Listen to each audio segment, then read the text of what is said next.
And then where's my audio? I do 2 recordings. Let's see here. Okay, that's looking good. Can you say just a couple words for me, please? Hi, Greg. That's Glad perfect. to be here. Okay, good. No, you're coming out great. So I just wanted to make sure that you're coming through. And I have the first segment, 16 minutes. I have the clock set at 16:20 or so. So we'll just be silent and you'll hear the music, the startup, and then we'll just get into it. Excellent. Thank you. Thank you very much. All right, here we go.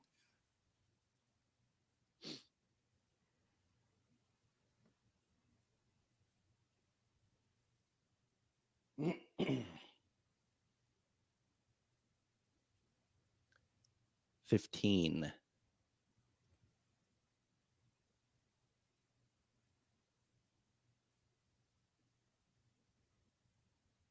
5.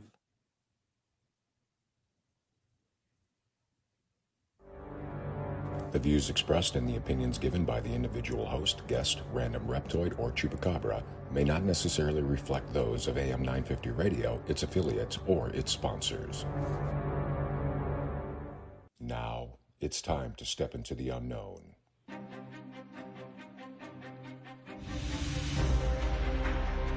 There are things people experience but never talk about. A shadow moving in the corner, flickering of the lights, a disembodied voice. We invite you to talk with us. Share your story, share your experience. Because this isn't just your story, this is our story.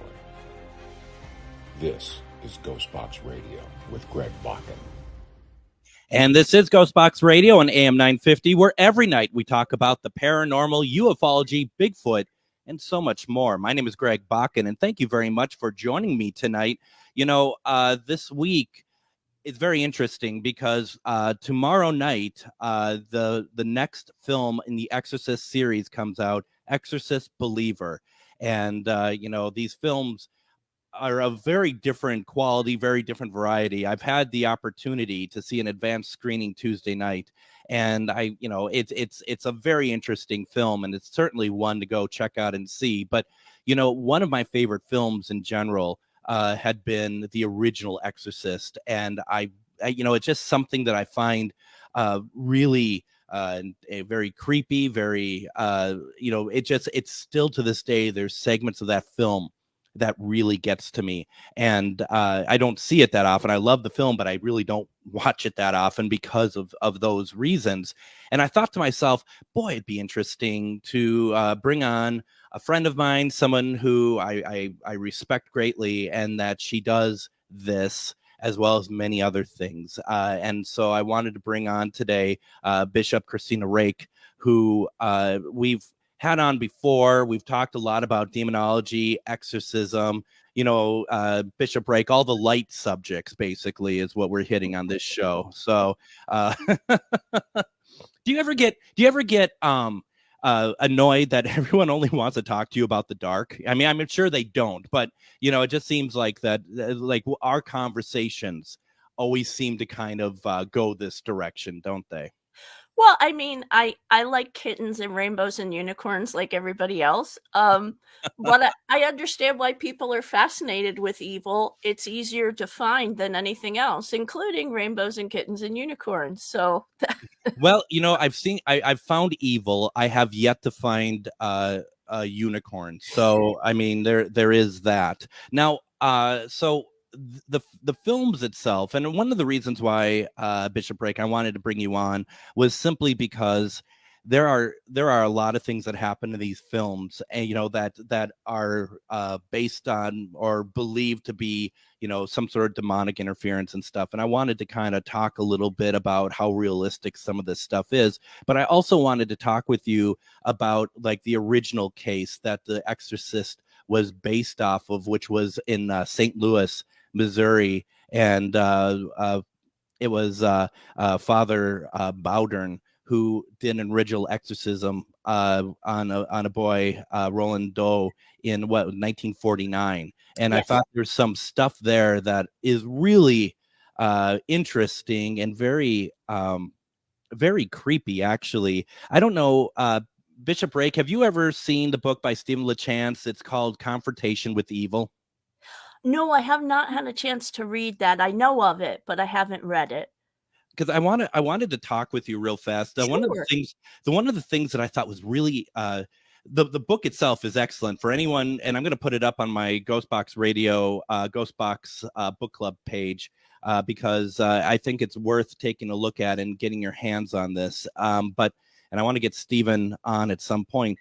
The book is amazing, but the price of the book is well worth it when they talk about the hospital, the Alexian Brothers Hospital, which actually is now called St. Alexis. And there's something about it that I never thought of before. And I, immediately it's like I wanted to ask Bishop Rake about this. There's a room that has the furniture in the room of Roland Doe. Mm-hmm. And that the dark energy appears to still be with that furniture in the room, where the room is locked up, but underneath like the door of the room, and this is like in the basement, of course, where else would it possibly be? That there's like the concrete is cracked all around it. And Stephen LeChance, who went down there, had special permission to go down there. He could hear things moving in the room. Mm-hmm. Yeah. Is that something, as you do exorcisms, is that a consideration that you have to keep in mind, that it's not just necessarily the person itself, but everything that person has affected? Well, and this is where my proclivity towards science comes in. I mean, if we're going to talk about objects, matter, the spaces between matter are actually rather large, and it's almost like having a negative nuclear bomb go off. There's a saturation that occurs. And so the objects that have been around during an exorcism are not necessarily possessed, but like any kind of residual haunting, they're marked with almost like an evil radiation signature, I guess would be the best metaphor Sure. to use. And so the furniture may be moving about, etc. But if you sit in the chair, even though you get a creepy vibe off of it, you're not necessarily going to be possessed. It doesn't mean that the consciousness, the actual personality of the demon is still present. It's like a photographic negative. It's just been imbued in those spaces between with a particular kind of signature frequency that we can pick up on. Do you think that's similar to the theory, the stone tape theory, where, if something traumatic happens, that it imprints upon the physical stuff? Like you said, it's all energy.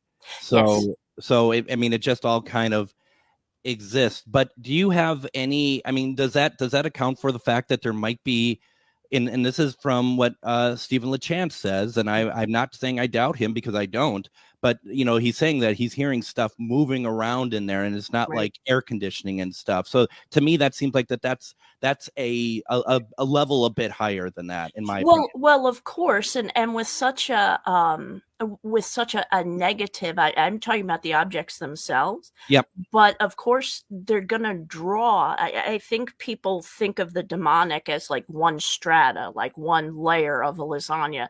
Sure. It's not. There are hierarchies. There are different types of demons with different energy sources. And we think of them as people that sort of, attach, or entities that attach and just kind of move around with us. But they actually consume. I mean, they consume energy. And so you could have like minor demons showing up at an area where a major demon once was. It's almost like we overwash our hands, and so all these big diseases like polio and things disappear, but now we always get sick with colds.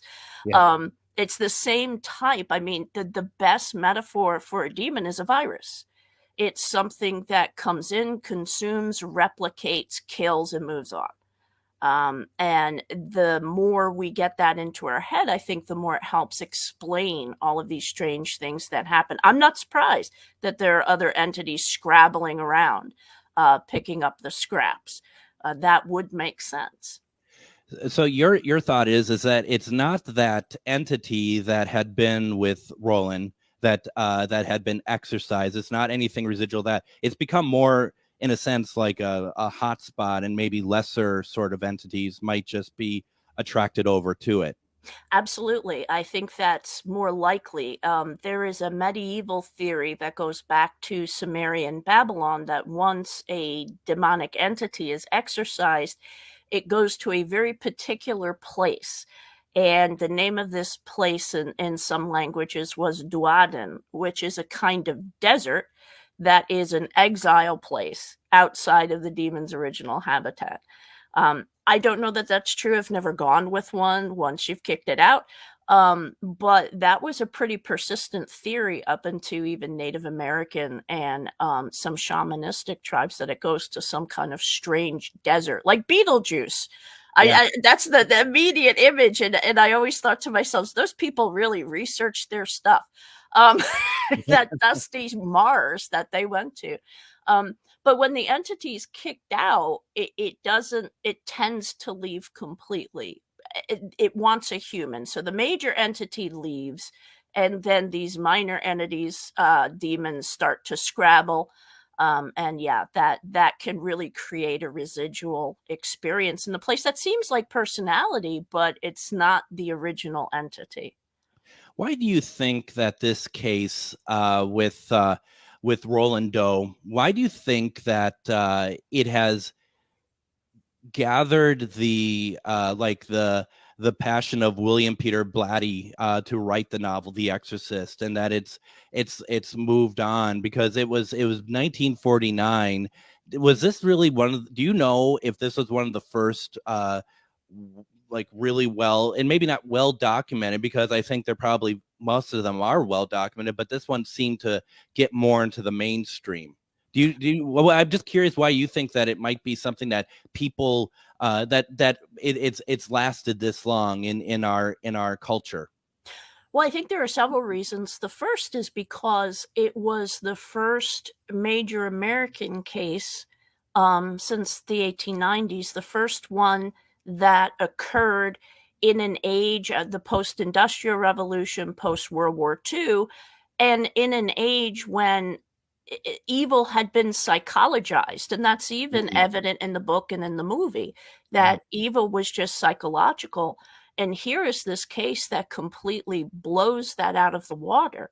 When William Peter Blatty wrote the book, when they were trying to make the movie and they were looking for the exorcism rite, they could not find a printed version.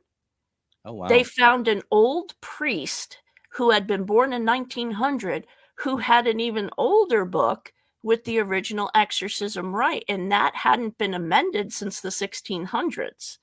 I mean, it just wasn't used anymore.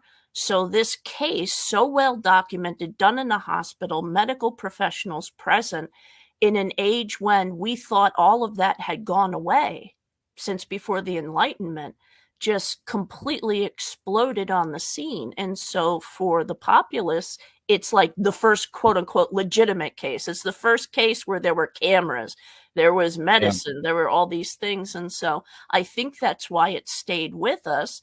And then the second greatest case after that would be Anneliese Michel in Germany in 1974. Again, you've got audio recording, you've got medicine, you've got science all coming to bear on the process. And that's what we want, isn't it? As a general public, we want to see it, and it's kind of I'm conflicted by that, because as someone who has done some study in demonology and whatnot, I mean, these are private moments. These are moments that should be generally, unless permission is granted, these are moments that of survival, of faith, and so it's like, but yet the part of me wants to see what's happening, because I want to see how far it can go, and I know that's exactly the wrong way to look at it. Yeah, and people will ask me, well, they don't televise exorcisms because the evil will get out? And I said, no, it's the same reason that you don't go online and look for videos of gang rapes. because that's what it is. It's a spiritual rape. Yeah. You don't want to glorify, and the more attention you give to evil, the more it feeds off of it. So yeah, I understand why people want to see. We're in an age of distrust.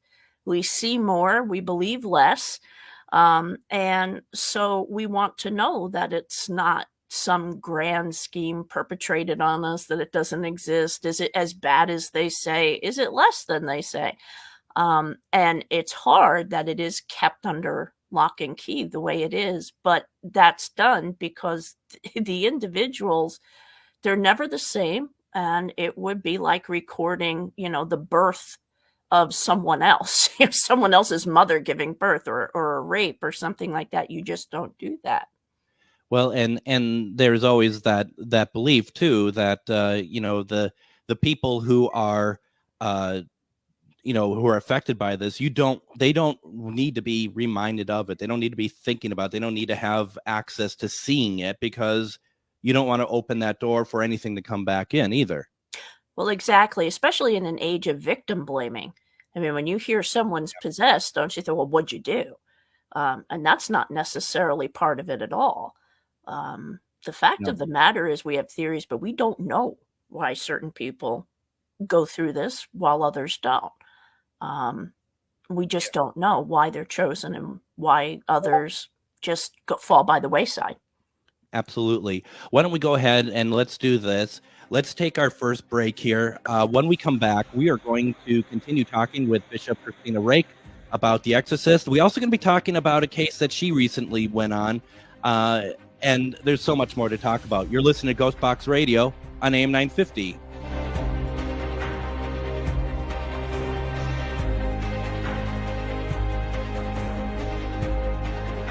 All right.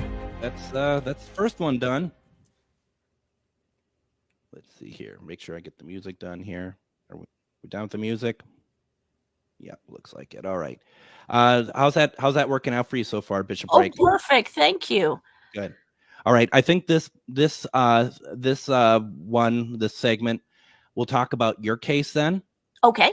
And then the last segment, we could talk about reality versus the films, in a sense. Perfect. All right. This is a 16-minute session here, and let me just get my stuff ready here. So many little buttons to press, you know what I mean? We are a button generation. Oh my gosh. All right, so we'll get going in the next one here.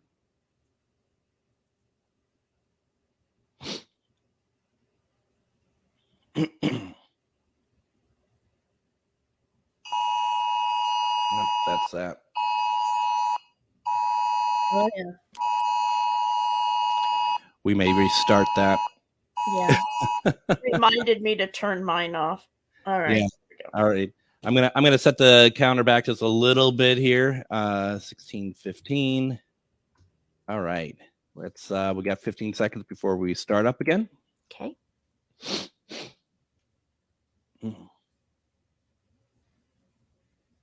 5.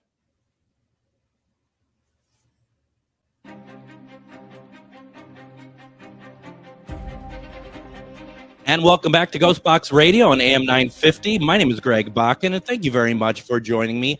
We have with us tonight Bishop Christina Rake, and we brought her on because, I love talking with her about all sorts of subjects, but with the Exorcist Believer film coming out tomorrow, and I saw it earlier this week, it really made me want to think about talking about these films, talking about fact versus the films themselves.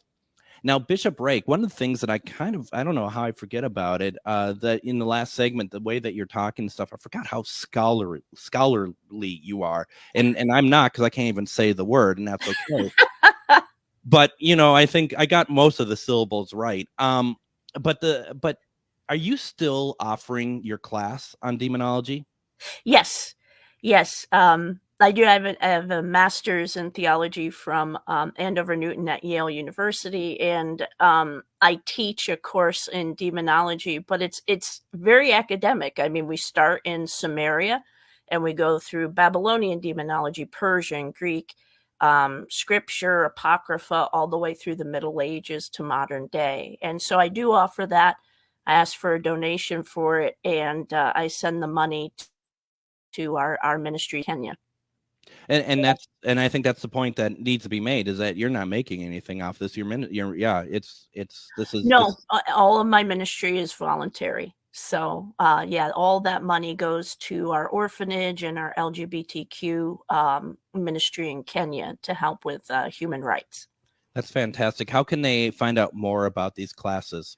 At this point, the best thing to do is to email me, because the link I'm trying to I'm not good at technology, so my kids are helping me try to switch things around.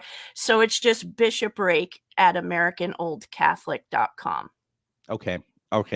So yeah, folks, you want to and we have to stress here, folks, taking the class does not mean you're now a demonologist either. That's... Oh no, you're not gonna learn any of that. You'll just know the history of it. But the history, most people don't know nowadays. They don't understand where these things come from, the names, the different magical texts, what caused the witch crazes, and the Walking Dead and all that stuff. So it's very interesting. It's lots of fun.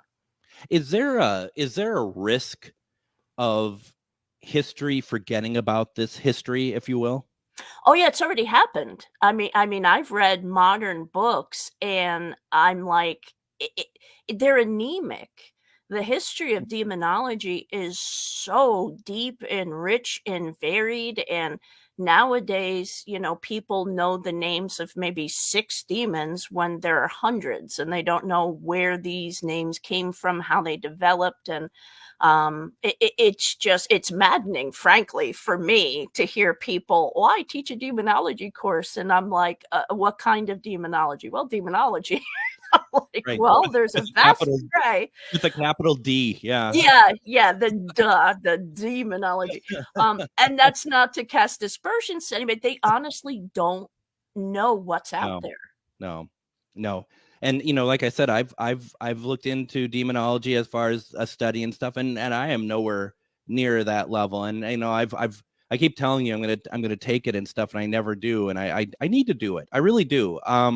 Because knowledge is power, only just to have the knowledge, if that makes sense. It's like I said, taking the course doesn't mean that I'm going to go out there with my my cape and like this says demonologist on my shirt and stuff, and I'm no, it doesn't mean anything like that. But it is the knowledge of knowing what to be able to just to talk about it. You should know what you're talking about, right? Well, yes. I mean, information, any kind of learning increases your BS meter. I mean, and that's really what it does, where you're like, okay, this just simply is not the way things work or whatnot. So yeah, it's definitely worth it for that. I mean, the bibliography alone is 50 pages. Those are books, texts, from the past 4,000 years that I have there. So it's definitely more than one lifetime's worth of learning. That's fantastic. Yeah. So definitely, if you're interested, and if you didn't catch that email address, reach out to me. I can forward it over to everyone as well. I want to switch gears here real fast because, and last time you and I had spoken, you were kind enough to speak for Char Savoy in my class, made a video, and you had said that you do not do exorcism, if I remember correctly, and correct me if I'm wrong, that you didn't do exorcism on people because that was very dangerous and you have a family. But before the show today, you had mentioned that you had just done kind of out of the blue sort of exorcism, last week or something. Yeah, God kind of drags me into it. I prefer not to. I'll put it that way. And honestly, I haven't had that many cases where it was required. But this recent case was really interesting because I'd been brought out, told that this is a simple haunting. Mm-hmm. And I thought, oh, okay, well, they want the house blessed. I'll bless the house. And this has happened quite a few times, believe it or not, where I'll go to bless someone and they're just like knocked down. It's like they're sobbing, they're writhing, they fall. And I'm like, what just happened? But it actually happens.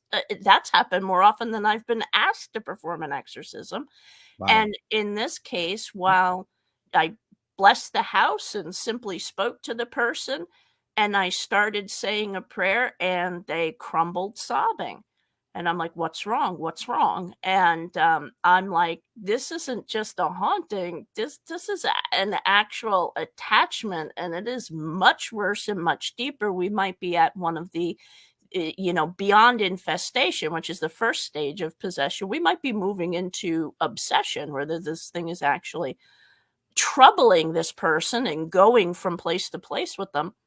So I brought my Roman ritual with the Latin exorcism prayers, the rite of exorcism of a person, and I started praying it over her just as a precaution. And the interesting thing was, she wasn't writhing, she wasn't choking, she wasn't crying. I was sweating in this freezing cold house. I felt like I had been dipped in fire.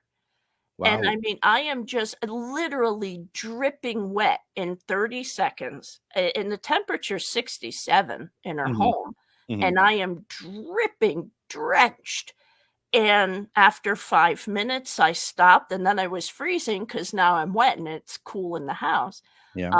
She felt better. Things were quieter that night. I'm still working with her, but that was something, because I will get sick in a house that has a demon in it, or I will become angry or enraged if I'm near someone who's cooperating with them, and it's almost like a detection system. But I don't think I've ever felt like someone had set me on fire while I was saying the prayers. That was a new one for me. And I mean, but your protection going into these things does not change whether you think it's a haunting or an exorcism, right? I mean, so I mean, to me, and correct me if I'm wrong then, but I mean, to me, that seems like that it would be really strange, because it's there should be no difference for anything to kind of get to you or affect you. Well, first you have to remember that God protects me, but if I jump in a shark tank, I'm going to get bitten. So Right. there's Right. that. But also, I was in a situation where I went into I wouldn't even know what to call it, an expo, and there were lots of occult items there, and I'm Mhm. fascinated by the underground occult markets. And there were practitioners there, and things were coming through them and just hitting me, and I got violently ill. Now they're not hurting me, but you feel like you're covered in a bug zapper, and when the bugs hit a bug zapper, the person inside the bug zapper feels it. So I think that's what was happening. I mean, my protection was certainly there, but when something's coming at you, hitting the hull of your ship, if the hull doesn't crack, the people inside still shake, and that's what I was feeling. I was feeling the effects of the attack, even though it didn't hurt me, it didn't do anything to me. And again, going back to science, I mean, the air around me was probably just incredibly excited, the molecules moving quickly, and then the heat dispersal just heated me up. Is this person, you said you're still working with this person? Does that mean that there's still something with them, or that you're working to make sure that door, if you will, is completely closed? They're still experiencing things in their home. And so for now, I'm simply helping at that end. I don't think there's anything going on necessarily with them, but there may have been someone in their life who definitely knew how to cause problems. Mm. So it's going to take a little time, I think, to completely sever this. So no, I don't think they need future exorcisms. I think this was more a harassment situation where it happened to be there and was harassing her because I was there. However, yeah, I'm keeping a close eye on it for her. That's really interesting. And so so this person did not know that they were in this situation until you were there, and you were able to figure it out, because like you said, you yourself went there just for a cleansing or a blessing or whatever. Yes. A lot of people who have these things occur to them, they're not experts. They'll do things like, well, I had the EWTN playing in the background and everyone was praying off the TV and it didn't do anything. And I'm like, well, no, because you need the individual will, the intent, the belief behind what you're doing, or it doesn't work. And that's true of any kind of spirituality, whether you're Christian, Catholic, Buddhist, it doesn't matter. You need your personal conviction to be a part of it. So yeah, I see this so often with people who just really have no involvement in the paranormal. They don't understand any of it. They don't know anything about any of it. And that's when I tend to know that these reactions are more genuine, because this is someone who didn't even know these things really happen. They thought they were just in movies. So, they didn't understand this at all. And I came in, and as I'm explaining to them based on the symptoms, I'm kind of like the doctor doing a diagnosis by exclusion. And then they exhibited that one aha symptom. And I'm like, okay, I think there's a little more to this and we may need a little more time. It's really what happens in these situations. I have an odd question for you. Sure. Because you talked about how this person may have gotten this attachment. So if somebody puts a curse on somebody else, and is that a way to put some sort of evil entity or attachment onto somebody? I mean, it always seems like that it's meant to be more of like an inviting of that into your life. But can somebody curse that onto somebody else? Yes. It's a very lengthy, difficult process, and you really have to know what you're doing. There have been some really interesting Reddit deep dives on some of these magical curses that I found fascinating. But in addition, I don't think lots of people realize that for most of church history, up until maybe the 1500s, the belief was that you only got possessed in one of two ways. A, you asked for it willingly, or B, a witch did it. Mm-hmm. There was none of this possession by, invitation or anything. That's a modern notion. And that's what led to the witch crazes. Anything that smacked of possession had to have been done by someone else. And so, the kid in town has an epileptic seizure. Boom, let's go burn the old lady at the edge of town.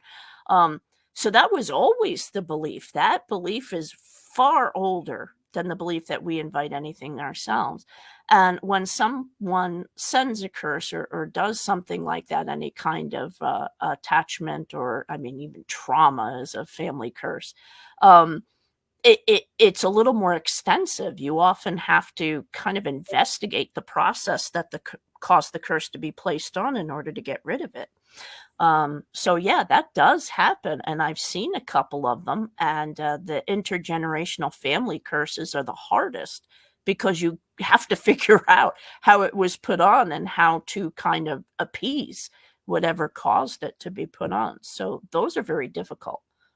That is really interesting. I just was curious about that. I mean, because, and the interesting thing is, like you said, these are some of these, like the inviting them in as a modern sort of thing, but, it's modern to civilization, but, these entities have existed throughout all of time. So they don't go with the flow. They don't go with what the trend is, right? Right. what it is what it is. Exactly. Yeah, I get it. Why don't we do this? Let's go ahead and let's go ahead and take our next break. When we come back, we're going to continue our conversation with Bishop Christina Rake. We're going to talk about the differences between the film Exorcist versus what she might see or other exorcists might see. You're listening to Ghostbox Radio on AM 950.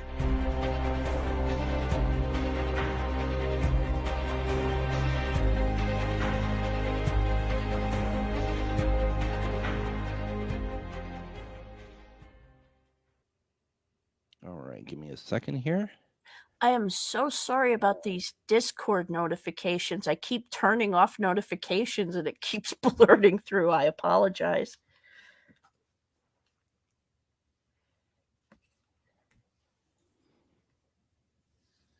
Okay, so I think we'll just talk about the film versus real life, if that works for you. That's perfect. Thank you.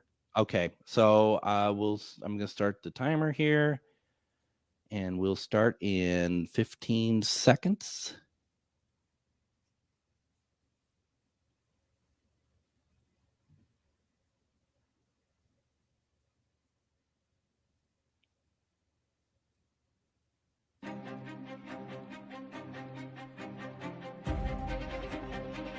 And join me tomorrow on Ghostbox Radio with Greg Bakken. It's Casual Friday, and we're going to be talking about all sorts of paranormal news and question of the week and everything else as we normally do.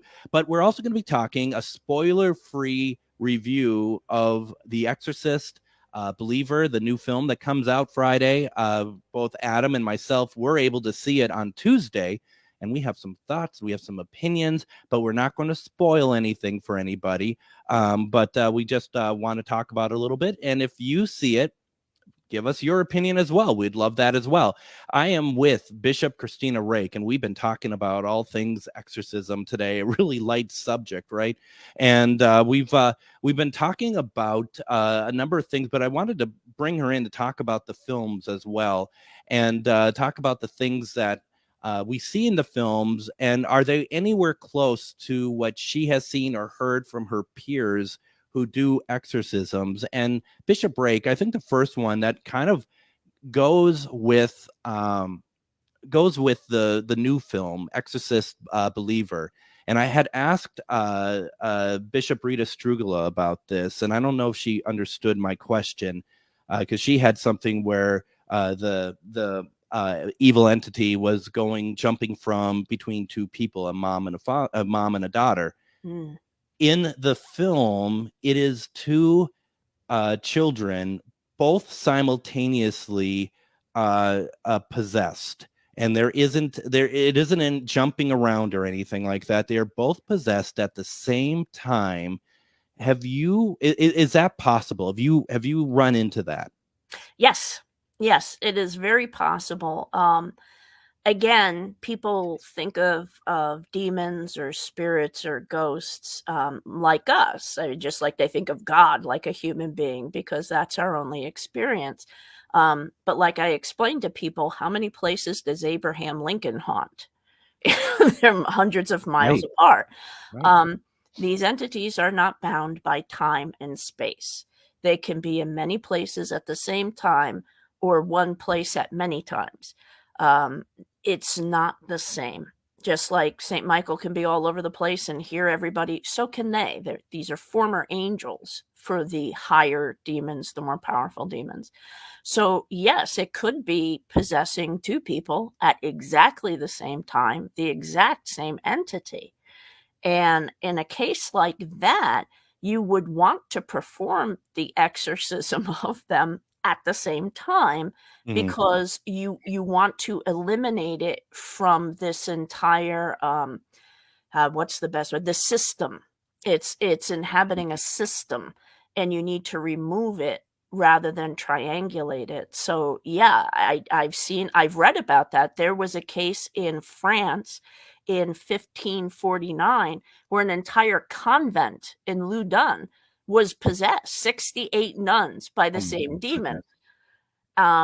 This is common throughout history.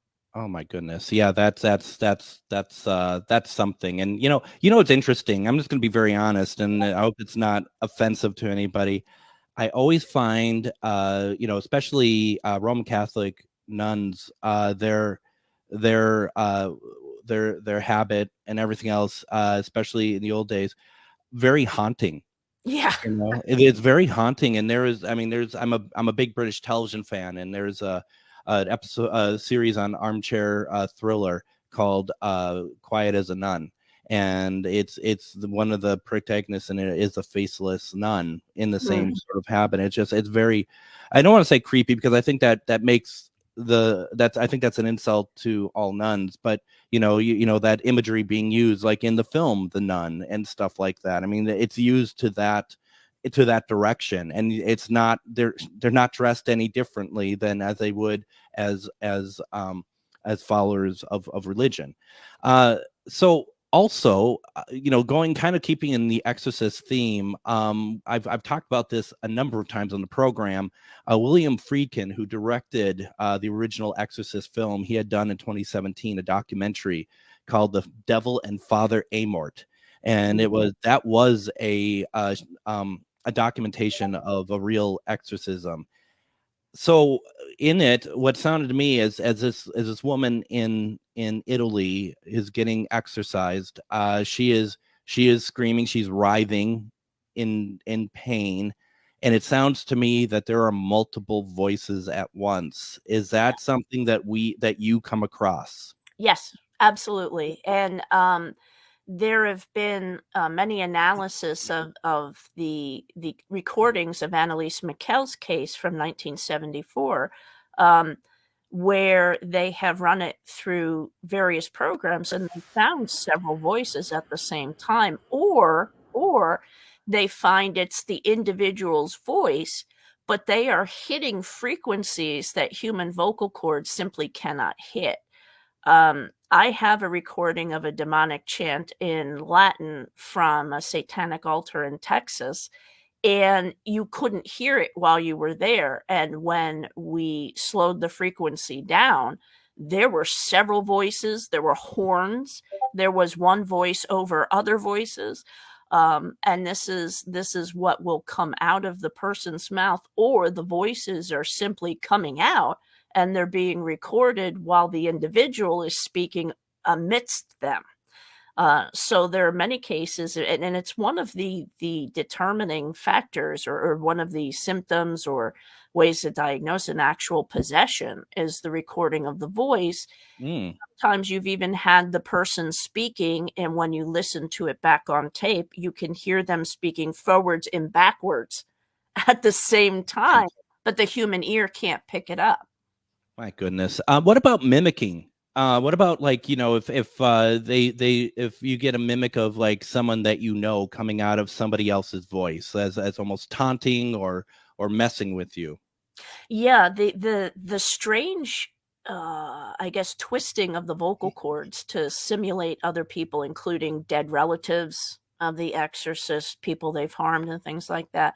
That is recorded going back to, oh, good gracious. I mean, even in Greek exorcisms in ancient Greece and Rome, there are some accounts of exorcisms at that time of people hearing the dead speaking through the inhabitant's voice, through the possessed's voice.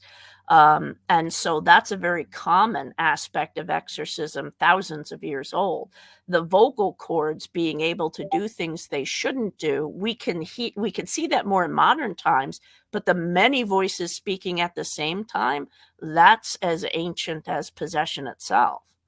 And we know about the ability to speak languages that that person has never spoken before. I mean, that's like a gimme, right? That you get that quite a bit. Yes. But what's interesting is in modern times, we've learned a lot more about the brain. And so I get a little more skeptical of that because of cryptomnesia.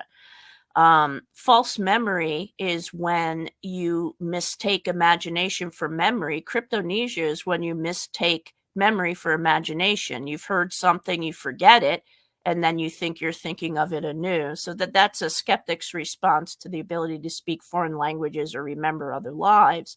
But if the person is able to speak extensively, more than a couple of lines or something, then yes. But a few words, no. To me, you could have heard that anywhere. Absolutely. Yeah. I mean, because that has to, I mean, that's not unreasonable, to be able to be like, okay, hearing, some words, a couple lines, whatever, but to be able to, especially if you brought someone in who speaks fluently that language or whatever else, that they could have a conversation or something of the sort.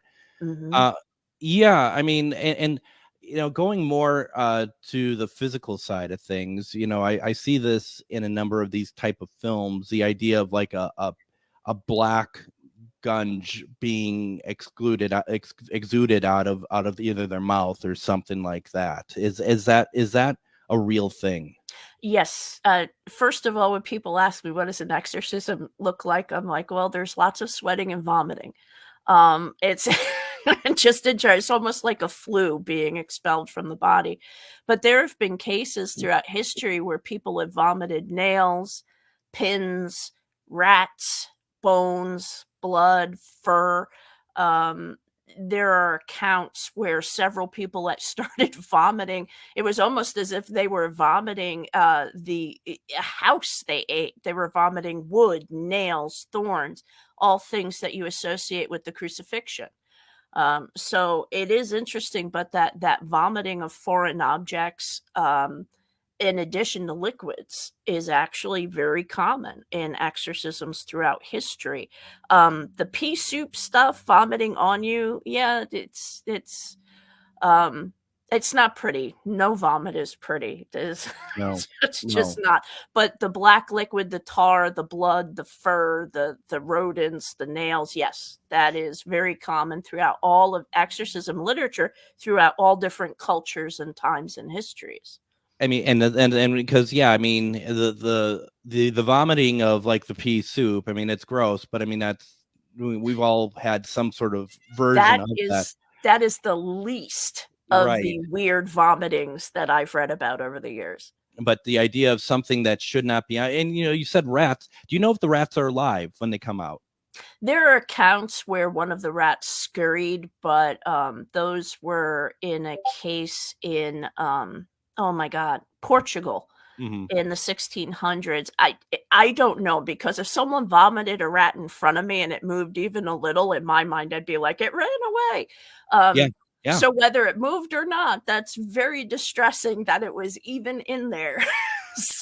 And that's the point, right? To scare you. Yes, exactly. The point is to scare you, but also the point is to show off. Sure. Yeah, it's to be showy. It's to cause suffering, questioning, problems, whatever. Wow. I mean, and obviously physical strength, all the physicality of it. But the one I always I wonder, and the original Exorcist film, as I said at the top of the program, is always going to be for me, like, I mean, just the way it was shot, the way that it was cut together. It is very disturbing. I mean, and it's disturbing not like, oh, this seems unreal. It's disturbing like this could happen. And it's very raw in a lot of ways. And the idea of levitation, and also the idea of the victim like spelling something on their stomach, or even this entity spelling something on their skin. Have you run into that? Yes, the levitation actually, in a very recent case, and I can't get into details, but it scared the life out of some very grounded medical staff in an institution, because you've got this 8-year-old lifting 300-pound men and then running up the wall. Scared the life out of a few people. The levitation is very common, but I need to segue quickly, because levitation is also common among the saints. Yeah. So are writings on the body, stigmata and stuff. And the thing about demon possession is it mimics what God does, but in the worst possible way. So the mimicry of the writing on the stomach is a mimicry of the stigmata that the saints had. The mimicry of levitation, same with the saints. So yeah, the writing on the stomach I've read about in so many different cases, and I've seen a case of it. And I actually was sent photographs of a burn on someone that looked like some kind of sigil. And I had to take it to my medieval grimoire collection in my office and start looking up what on earth entity this thing was trying to express. So those are very common. Strength and levitation. Levitation, not so much, but strength, oh my goodness. Very, very, very much so. And you have to be very cautious in those situations. And then again, from the skeptic side, adrenaline causes strength and Sure. whatnot. But when you put all of these together, then you have a full picture. It's never just one thing. There's always an entire gamut of symptoms and expressions during possession. Now, we're running out of time here, and we could keep going for a long time. And there's other things that hopefully we can get you back on for that's popped in my mind as we're talking today. But Bishop Brake, once again, could you give us your email address for people who would like to look into your demonology class, please? Sure. It's Bishop Brake, RAKE, at AmericanOldCatholic.org. And that's our actual church website, AmericanOldCatholic.org. And you can find more information about the 99% of the other stuff we do, which is helping people, combating human evil. So please, by all means, email me or go there. Absolutely. And, there's so much that we could talk about. And, maybe sometime if you're up for it, we'll have you back to talk about Annalise's case as well, if you'd like. Oh, I'd love to. Absolutely. Thank you so much for having me. My pleasure. Everyone, tomorrow's Casual Friday. Thanks for joining us, and we'll see you tomorrow.